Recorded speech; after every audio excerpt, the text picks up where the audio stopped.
বাংলাদেশের 10টি রহস্যময় চরিত্র, history, literature and cultural mystery.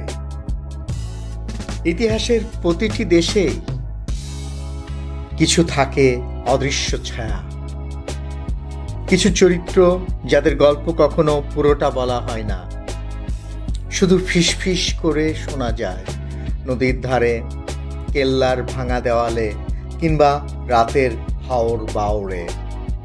আজ আমরা প্রবেশ করব রহস্যের সেই অন্ধকার দরজা দিয়ে, যেখানে ইতিহাস মিশে গেছে লোককথায়, ধর্ম মিশে গেছে বিশ্বাসে, আর সাহিত্য মিশে গেছে অজানা ছায়ার গল্পে। এটাই বাংলাদেশের 10টি রহস্যময় চরিত্র। আপনি কি প্রস্তুত? লালন ফকির, মানব না দেহতত্ত্বের গুপ্ত সাধক। কুষ্টিয়ার ছেউরিয়ার সেই নদীঘাটে আজও শোনা যায় এক অদৃশ্য গানের প্রতিধ্বনি। লালন ফকির বাংলার সবচেয়ে রহস্যময় দার্শনিক। কিন্তু প্রশ্ন হলো, তিনি কি সত্যিই একজন বাউল সাধক ছিলেন, নাকি দেহতত্ত্ব গুপ্তযোগের এমন এক সাধক যার জীবনী ইচ্ছাকৃতভাবে আড়াল করে রাখা হয়েছে? তার জন্মস্থান জানা যায় না, ধর্মীয় পরিচয় কেউ নিশ্চিত বলতে পারে না। সাহিত্য বলে তিনি ছিলেন মানবতাবাদী কবি, লোকসংস্কৃতি বলে তিনি ছিলেন এমন এক কোডেড গুরু যার প্রতিটি গান মানুষের শরীর, আত্মা আর মহাবিশ্বের গোপন সংযোগ ব্যাখ্যা করে। লালনের মতো চরিত্র বাংলা সংস্কৃতিতে আর আসে না, কারণ তিনি শুধু মানুষ ছিলেন না, তিনি ছিলেন রহস্যের এক প্রবহমান নদী। মহাস্থানগড়ের ভূগর্ভের অদৃশ্য রক্ষক। বগুড়ার মহাস্থানগড় বাংলার সবচেয়ে প্রাচীন নগরীর ধ্বংসাবশেষ, কিন্তু প্রত্নতত্ত্বের বাইরে আরেকটি গল্প আছে, ভোগর্গ নামের ভূগর্ভের রক্ষক। লোককথায় বলা হয়, রাত হলে এক অদৃশ্য সত্তা প্রাচীন নগরীর ধন সম্পদ পাহারা দিত।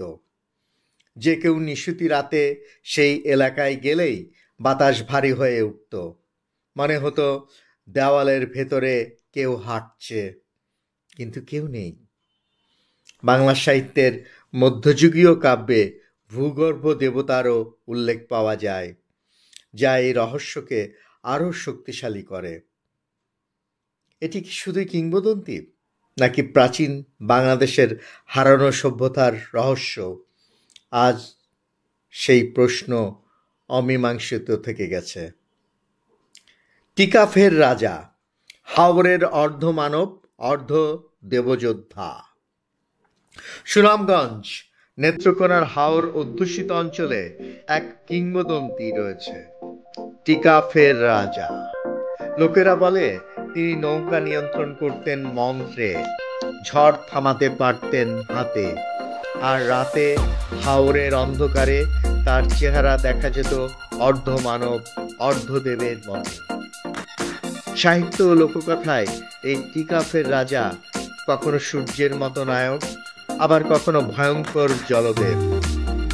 ব্রিটিশ ভ্রমণ কাহিনীতেও রহস্যময় নৌকা যুদ্ধের বিবরণ পাওয়া যায়, যেখানে একজন স্ট্রেঞ্জ ওয়াটার ওয়ারিয়রের উল্লেখ রয়েছে। তিনি কি সত্যি ছিলেন, নাকি আদিবাসী হাওর সংস্কৃতির পৌরাণিক রূপ এটি? বুড়িগঙ্গার নাগরাজ, ঢাকার জলের অদৃশ্য শাসন। ঢাকার বুড়িগঙ্গা নদী, যার বুকে বহুকাল ধরে ঘুরে বেড়ায় এক রহস্যময় কিংবদন্তি, নাগরাজ।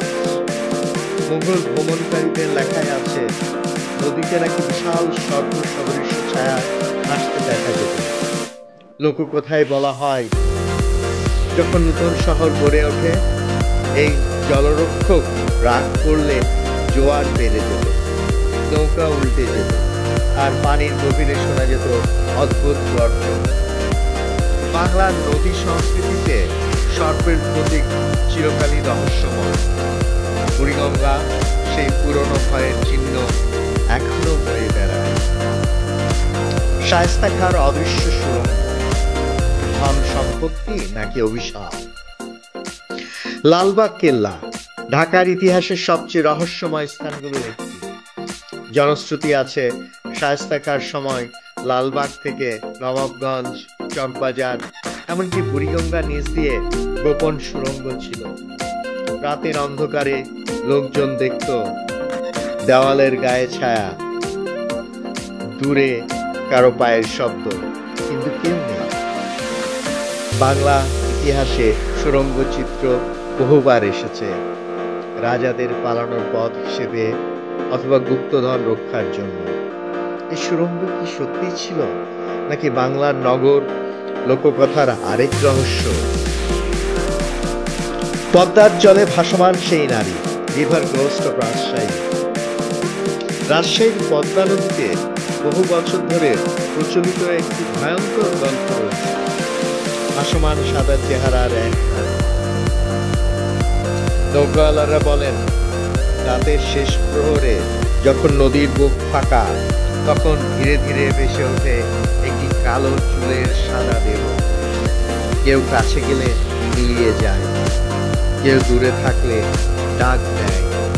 লোককাহিনী বলে তিনি ছিলেন এক ব্রাহ্মণ কন্যা, যাকে তৎকালীন নীলকররা নির্যাতন করে নদীতে ফেলে দেয়। রাজশাহীর ফোকলোরে এই চরিত্রটি ফিরে আসে বারবার, মানবিকতা, শোষণ ও প্রতিশোধের এক কালো প্রতীক হয়ে। বনবিবি, ধর্মের সীমানা ভেঙে রহস্যময় দেবী। সুন্দরবনের গভীরে যেখানে বাঘ, নদী আর মানুষ মিলেমিশে থাকে, সেখানেই বনবিবির মিথ। তিনি কি দেবী নাকি সল্ট রুটের কোনো প্রকৃত মানুষ, যিনি ধীরে ধীরে লোককথায় দেবীতে রূপ নিয়েছেন? মজার বিষয় হলো হিন্দু মুসলিম দুই ধর্মেই সমান শ্রদ্ধা পান তিনি। সাহিত্য বলে বনবিবি প্রতীক প্রকৃতির ন্যায় বিচারের। লোকসংস্কৃতি বলে তিনি বাঁচান, তবে শর্তে ধর্ম, ক্ষমতা বা লোভ কিছুই যেন প্রকৃতিকে অমান্য না করে।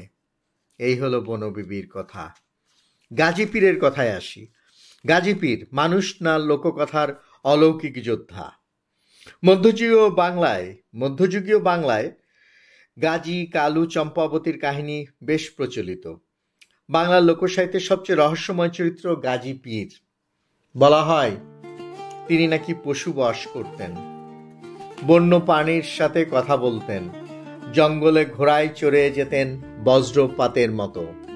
ইতিহাসে এমন কোনো ব্যক্তির অস্তিত্ব পাওয়া যায় না, তবে মজার বিষয় হচ্ছে বিশ্বাস আছে, মজা আছে, মাজার আছে, তার আছে গল্প, গান, পালা গান, যা এই চরিত্রকে আরো রহস্যময় করে। মহুয়া, বাস্তব নাকি প্রতীকী বিদ্রোহ? ময়মনসিংহ গীতিকার অমর নায়িকা মহুয়া, তার প্রেম, বিদ্রোহ, আত্মহত্যা সব মিলিয়ে বাংলা সাহিত্য তাকে বানিয়েছে ট্র্যাজিক কিংবদন্তি। কিন্তু প্রশ্ন হলো, তিনি কি ছিলেন বাস্তবে নাকি সমাজের বিরুদ্ধে নারীর স্বাধীনতার সংগ্রামের প্রতীক?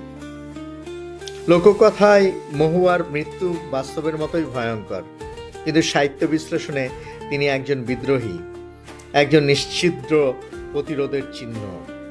বাস্তব ইতিহাস ও লোকগাথার মাঝখানে মহুয়ার চরিত্র আজ ধোঁয়াশা। 1971-এর কালো ব্যাচ পরা অচেনা নায়ক। মুক্তিযুদ্ধের সময় সীমান্তে অনেকেই দেখেছেন এক অচেনা কৃষ্ণাঙ্গ তরুণ যোদ্ধাকে। কেউ বলেন তিনি আফ্রিকার কোনো দেশের সৈনিক, কেউ বলেন তিনি আমেরিকার ভলান্টিয়ার, আবার কেউ বলেন তিনি ছিলেন চার্চ বা মিশনারিদের সাথে যুক্ত এক সামাজিক কর্মী। তার পোশাক ছিল অদ্ভুত, কাঁধে থাকতো একটি কালো ব্যাজ, যেন শোক চিহ্ন। অবিশ্বাস্য সাহস দেখিয়ে লড়তেন, তারপরে একদিন হঠাৎ অদৃশ্য হয়ে যান। বাংলাদেশের সাহিত্যেও কয়েকটি উপন্যাসে এই চরিত্র উঠে এসেছে, বিপ্লব, মানবতা ও রহস্যের প্রতীক হিসেবে। আজও তার পরিচয় অজানা। ইতিহাস কখনো পুরো সত্য বলে না, লোককাহিনী কখনো পুরো মিথ্যা হয় না। বাংলাদেশের এই 10টি রহস্যময় চরিত্র আমাদের সংস্কৃতির সেই অদৃশ্য দরজাগুলো, যেখানে ইতিহাসের আলো আর লোকবিশ্বাসের অন্ধকার একাকার হয়ে আছে। একটা দেশকে জানার জন্য তার অফিসিয়াল ইতিহাসই যথেষ্ট নয়, জানতে হয় তার অদৃশ্য গল্পগুলো, যেখানে মানুষের ভয়, স্বপ্ন, প্রেম, মৃত্যু আর রহস্য একসাথে শ্বাস নেয়। আপনি কোন চরিত্রটিকে সবচেয়ে রহস্যময় মনে করেন? কমেন্টে জানান। ধন্যবাদ সকলকে।